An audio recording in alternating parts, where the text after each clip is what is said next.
Hello everyone, and welcome to 2020 January. Our first flash fiction of the year is a cosmic horror that plays off of one I wrote last year called Abe.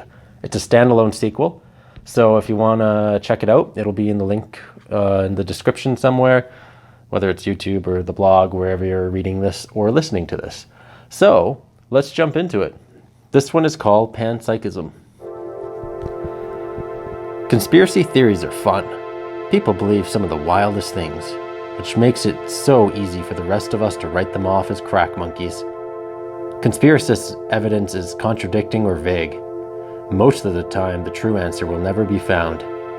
Those conspiracy nuts sure do try, though. Some are legitimate. If you want to get into politics, a lot of the stuff was proven right. It is just tucked under the table, and life moves on. Conspiracies about the end of the world and extraterrestrial beings? Hard to hide or prove that it happened when all is dandy. Maybe it isn't the government. Perhaps there is some underlying force that keeps us all together. Call it God if you like. Call it the universe. I honestly don't care. I know something is gluing us together. Some form of consciousness. What is consciousness? That's an age-old discussion brought on by scientists and philosophers. Is it only humans that have consciousness? Or do the animals do too? How about a rock? I, for one, have never really worried about it. What's the point? No one has ever been able to prove it. If you dig too deep into a rabbit hole, you will never get yourself out. Just like conspiracists. So, I have just lived my life. Well, I used to until that damn triangle showed up in the sky. Abe. The all-knowing being. The cosmic being has some sort of consciousness. However, that works in a giant triangle. We're conscious too. It is an underlying layer of our reality. Consciousness is in everything. Before him, it was easy to avoid the Galactic Believers, his loyal followers. They just came across as some wacky New Age belief. Then, the numbers grew, and Abe showed up. He took so many people. He destroyed so much of our planet, claiming Earth was to be absorbed into the bigger picture or something. If you asked me any of this a month ago, I would think you were shooting up smack. Today, I know consciousness can be sensed all around. Abe communicated with us for years, through the Galactic Believers. The whispers of millions of people that he has absorbed spoke only in fragments. I wonder how much of those people are alive, or if it is just him manipulating us. I remember watching with my own eyes as people were dissolved into small particles and absorbed into the giant glowing triangle in a spiraling upward fashion. People were too gullible. They couldn't resist Abe and his mindless followers. People are so easy to give up on hope. Not all of us. Abe's Galactic Array absorption is not the end-all be-all that he claims. He's persuasive. His Galactic Believers are intimidating. Abe is also vulnerable because he has an ego. Still, Abe made Earth a mess.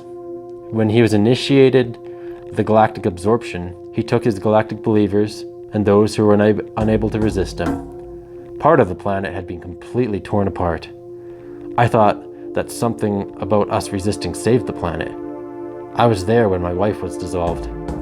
Much like the other survivors, we were confronted in our homes by the Galactic Believers. Those fools.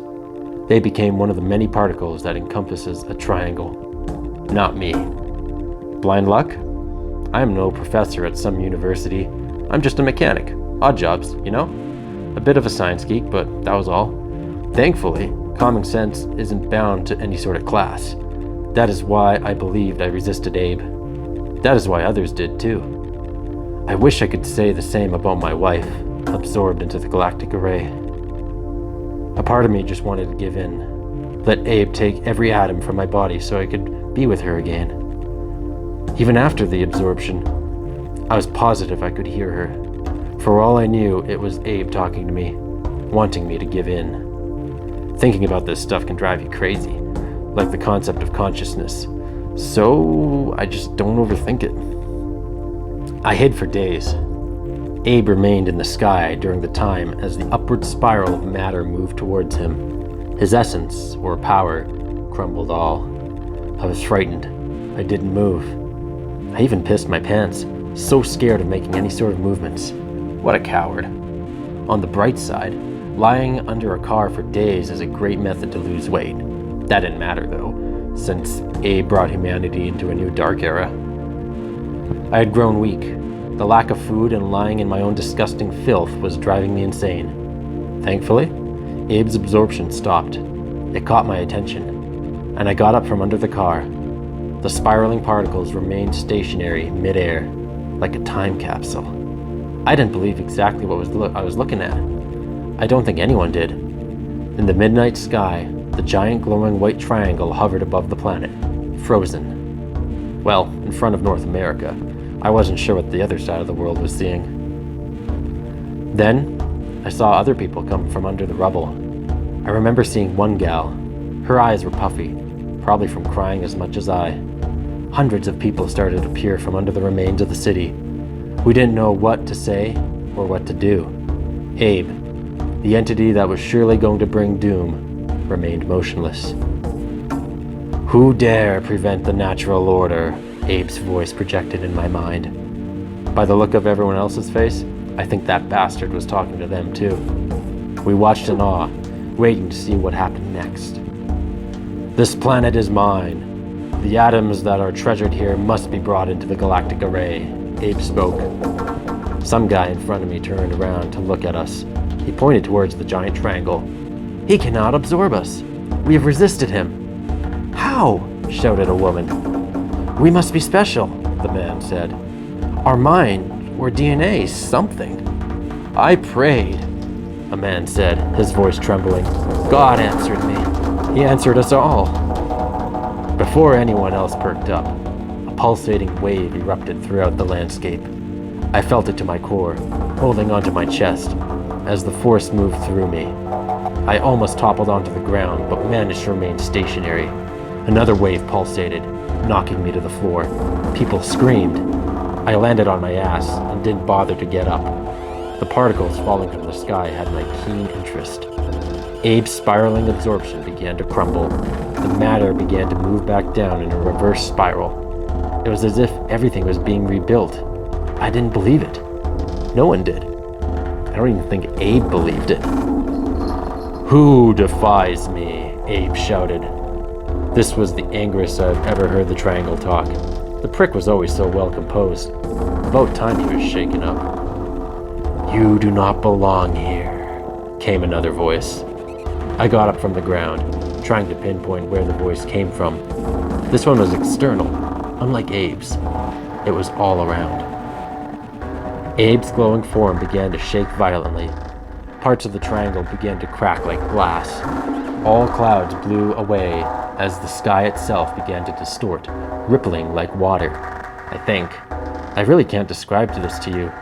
It was as if there was an upside-down ocean in the sky, filled with as many colors as I could possibly see, outlining the ripples. People ran. Some people stayed. I was one to watch. If we were going to die, I at least wanted a good show. Our place is not here, came the booming voice from all around. The sky ocean began to extend downward, like two massive tidal waves aiming for Abe. The triangle continued to shatter, violently moving back and forth, up and down, a type of motion that defied logic. This is mine to take, for I am the all-knowing being, Abe shouted. The all-knowing wouldn't need to speak in such linear forms of expression. Come back home. The two tidal waves collided with Abe. The impact caused the triangle to dissolve like an inking bucket of water. The two forces that collided rebound and soared towards the surface of Earth. I finally started to run, a little late. I wasn't sure where. I was weak, hungry, and frightened. The massive form above engulfed the entire sky. It was faster than anything I'd seen before. Its motion appeared before I could hear millions of voices talking at once. The sky over the ocean collided with me and sucked in my body. My body froze. Senses stopped. Black. light. Reverse. Like an VCR and rewind. Everything moved so quickly. Even my sensations were backwards. Try explaining how that feels, huh? I relived being under the car, Abe's arrival, watching my wife be dissolved, or pieced back together in this reverse time, and the appearance of the first Galactic Believer. This continued until I was brought back to the moment before any of this happened. I dropped my wrench, shouting, catching the attention of my other co-workers at the shop. It had to be a dream. No sweat drenched on me, no piss-coated clothes. A strange sense of deja vu rushed over my being. I had been through this before. I swear to God. "You all right?" asked a coworker. "Yeah," I said. "What day is it?" "Thursday," he said. I sighed, realizing I could answer the damn question myself. I reached into my pocket for my phone to check the time. It was exactly what I thought. The Sky Ocean rewound time. There's no special people with unique DNA or mindsets that could resist Abe. What a foolish thought. There's only some other greater force, greater than us, greater than Abe. Something we couldn't exactly see. It took care of humanity and our planet. Whatever it was brought me back before the first Galactic Believer, years ago. I had all this knowledge and experience in my mind, yet no one seemed to be different from a regular day of work. I left the shop immediately and called my wife. I cried. She was confused, but lovely as she always was. I don't think she will ever fully understand why I was crying. I didn't tell her why. No way. I just told her I missed her or something corny like that. I took a stroll through the city, experiencing the buildings, sounds of the metropolis, and embracing the moment. Some hokey shit, hey? When you go through an end-of-the-world experience, only to have it be all brought back, you appreciate life a little bit more. Maybe those hippy-dippies were right about living in the moment. Whatever took Abe was capable of abilities that scientists can't even fathom. I sound like a crackpot.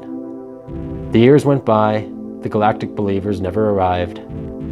Abe was just a figment of my imagination. At least that's what sane people would say. The classic Mandela effect. I learned I was not alone. There were others online that shared the same memories that I do. We can all discuss in immense detail about the destruction of Earth and the days leading up to it. We all sound crazy because there is no proof of it. It only exists as a collective story told by hundreds of people who have never met. Another conspiracy theory that will drive you mad. And that is Panpsychism. And if you enjoyed this story, please share with your friends. And we'll be back for next month for another flash fiction. Until then, talk to you later. Ciao.